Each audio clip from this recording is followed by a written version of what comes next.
Ce jeudi 29 avril 2021, la communauté internationale célèbre la journée de la danse. Plus qu'un moyen de distraction, la danse renferme plusieurs avantages pour celui ou celle qui la pratique. En prélude à cette célébration, la rédaction y a consacré un sujet il y a 10 ans. La danse dans les sociétés traditionnelles connaît de nombreux styles divers correspondant aux régions, aux ethnies, avec des musicalités classiques et modernes. Chaque groupe socioculturel s'identifie à travers la danse par des rythmes, des gestes, afin de transmettre une tradition, d'effectuer un rituel. Chaque année, elle est célébrée pour valoriser les richesses culturelles, artistiques.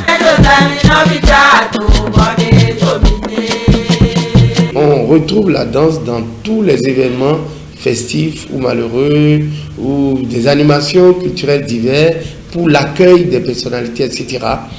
Et au nombre des danses que nous avons, on peut les catégoriser en plusieurs domaines, à savoir les danses d'animation culturelle, comme toutes ces danses-là qui nous permettent aujourd'hui de retracer un pan de notre patrimoine culturel, notamment le djengoumen, qui était initialement, bien sûr, les danses funèbres, mais qui sont devenues, par la force des choses, des danses d'animation culturelle, Agbadja, le Zeni, qui est aussi de l'autre côté et qui est encore aujourd'hui de l'animation culturelle. Pour les acteurs culturels, l'importance que revêt la danse n'est plus à démontrer. Grâce à la danse, plusieurs personnes sont guéries de leurs maux. C'est d'ailleurs pourquoi elle est considérée comme une thérapie. L'important de ces danses aujourd'hui, c'est qu'elles permettent à ceux qui le pratiquent de maintenir, si vous voulez, leur expression corporelle, de s'assurer de leur santé parce que c'est un sport. La danse est également, pour certains, importante parce qu'elle permet de guérir des affections, comme certains types de maladies, où la danse peut permettre de les guérir. Et nous avons également plusieurs autres domaines. La danse, elle est importante parce qu'elle permet de faire des échanges entre les différents pratiquants.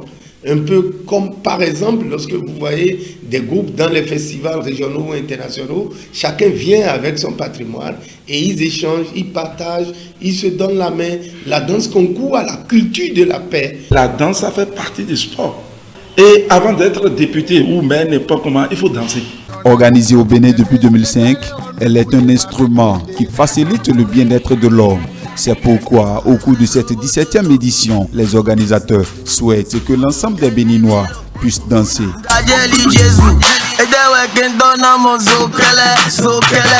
Il suffit de créer des espaces où les différentes créations de danse peuvent être mobiles, peuvent être jouées d'un coin à un autre. Il suffit de renforcer les capacités des acteurs culturels dans le domaine de la danse, en termes de formation, en termes de gestion, en termes de créativité. Et enfin, il faudrait mettre l'accent sur les moyens financiers adéquats. Parce que notre souhait aujourd'hui, c'est qu'on injecte beaucoup d'argent dans le secteur pour que ce secteur puisse assurer le retour sur investissement. Un bon danseur reste toujours jeune et athlétique, déclare Kofi Alade, chorégraphe. C'est la journée de tout le monde. Nous invitons tout le monde au stade de l'amitié pour la fête. Pour la fête. Je dis la fête parce que c'est la journée mondiale de la danse ou la journée internationale de la danse. Donc il faut que tout le monde danse.